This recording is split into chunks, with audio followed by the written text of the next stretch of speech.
What is going on, everybody? It's the Francis. We're back again with another Divine Champions Snowshade Athena's final day. We're gonna figure out how does she actually play. JD took all week and just sped run through every single video, so apparently he's now gonna break everything down in one video. Let's see how it goes. This video is actually 4 minutes long. Wow, we actually hit almost 5 minutes. Let's get into this. Been jam-packed with reveals as we debuted Athena, the brand new lunar divine that hones in on the Nexus mechanic. Now, if you missed any of those reveals, this is the video for you.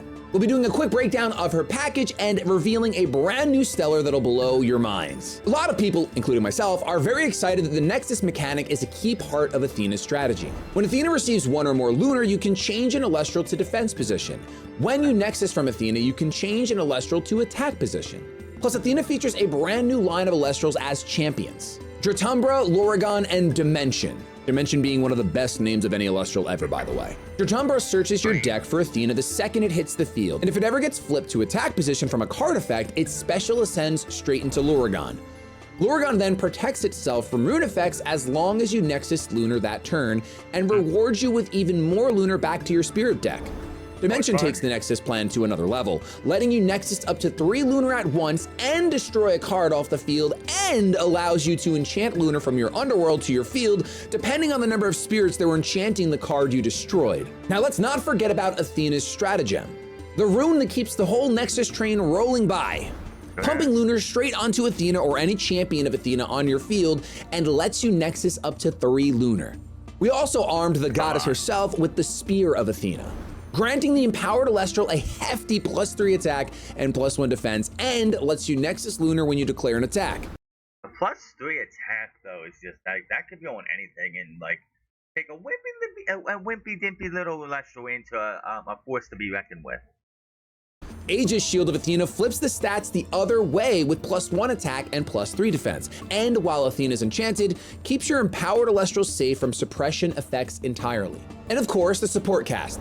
Specteris punishes opponents who set a whole lot of face-down runes and shields itself from counter runes the moment you Nexus until the next turn. Comalis searches your deck for any champion of Athena with an enchantment cost up to the number of Lunar enchanting Comalis.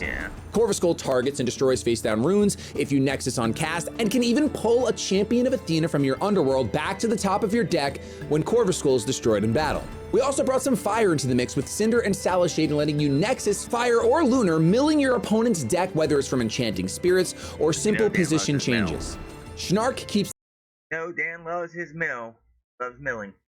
Snark, snark, snark. Things flexible, letting Athena's position-changing effects turn to any position, and can disenchant Lunar from itself to special ascend straight into Joblin, who Nexuses up to 2 Lunar on cast and rewards you with a 2-card draw every time he clears an attack position Celestial in battle. Toxiri brings the Enrage angle into the mix with a very strong effect.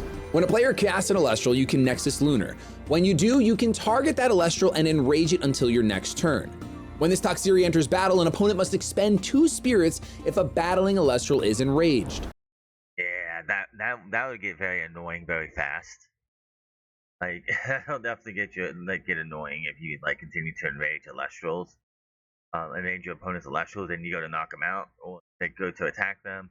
It then forces them to have to expend every time. While Night Venom turns a simple defensive position change on your turn into removal. Nemastar and Terrastar work hand in hand. Nemastar searches for an archaic card to send to the underworld if you choose to suppress it when it receives 1 or more Lunar. And Terrastar reads, you can expend Lunar and discard this Terrastar in order to enchant Lunar to your field. While this Terrastar is in your underworld, the attack and defense of each Nemastar and Terrastar in your field and in your underworld are swapped. Gloombat rounds things out by tutoring Temple of the Moon or Athena's stratagem, and can bring another Gloombat right from the deck when it is destroyed in battle. Phasmacore closes the loop, allowing you to special cast a Lunar Celestial from your underworld during your end phase as long as Temple of the Moon is enchanted if you expend 2 Lunar. And of course, we have our amazing new full arts. We revealed Night Venom, Champion of Athena full art, Terrastar, Champion of Athena full art, and Athena herself with one of the best full art divines we've made yet. Definitely one of the best full arts. Like I said, I'm so glad this whole Divine Champion thing has happened, because we've gotten reprints of like Poseidon and like Ares, like Poseidon and like the first eight divines. And the first, like Apollo and Artemis and all them have pretty good full arts. It's the first five. Like Hephaestus' first full art is not a good looking full art. Aeolus' first full art is not a good looking full art. Poseidon's was fine. I think it was fine. And I think Demeter's was as well. But like majority of like Zeus didn't have a really good full art either. Then we come back around for this Divine Champions, and we're seeing these guys get new full arts to look great and line up with these guys right here. But let's not forget about our amazing local game store promo, the Stellar Luragon Champion of Athena. So check in with your local game store to see if they carry Alestral so you don't miss out on this insane Stellar. And of course, our big reveal of the day, the incredible new Stellar Box Topper, an X of 25 serialized dimension Champion of Athena. Someone out there is gonna pull that Stellar Dimension eventually, and I want it really bad, I'm not gonna lie. It is so gorgeous. Next week is all about Demeter and Apollo. Ooh, look at those arts though for like Apollo and Demeter. Like I said, Apollo didn't have a bad full art the first time, but man, that looks really good. And then you have Demeter over here. Obviously, these guys have been around since set 1 and set 3, so they're not gonna like get their own week to themselves. So yeah, I'm like, we're gonna get Demeter and Apollo this week coming up, and then what's ever left for, I believe, the last week of August will be the rest of the thing, and obviously we'll probably get what comes in the starter decks for all starter decks. So stay tuned for the next week of amazing reveals as we break down the new support these divines are getting. Plus, we'll be breaking down all the starter decks. Yeah, look at them starter decks. Look, like, I want a starter deck double pack. I wonder if, like, you can take the starter decks out and then take your cards and put them, like, this way. And then, like, fill up the entire box that way. That'd be fantastic. And be able to take some of these cards in here and do that. But, like, yeah, that is going to be interesting. It's going to be Hades versus Demeter, and Athena versus Apollo, which obviously Lunar and Solar made so much sense to do. It would have been so weird to do, hey, let's do Solar and Frost and Lunar and Earth.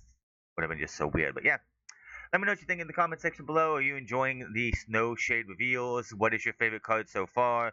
What is your favorite new champion of Athena or champion of Hades? I still want to know what's going on with Dimension in its entire line. Are we going to get to see those be non-champion version, or are they just going to be champion exclusive? Same thing with the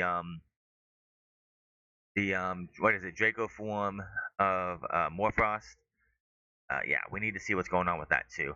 Let me see what you guys think, and we'll be back again for Demeter and Apollo to round out the final two divines for this set.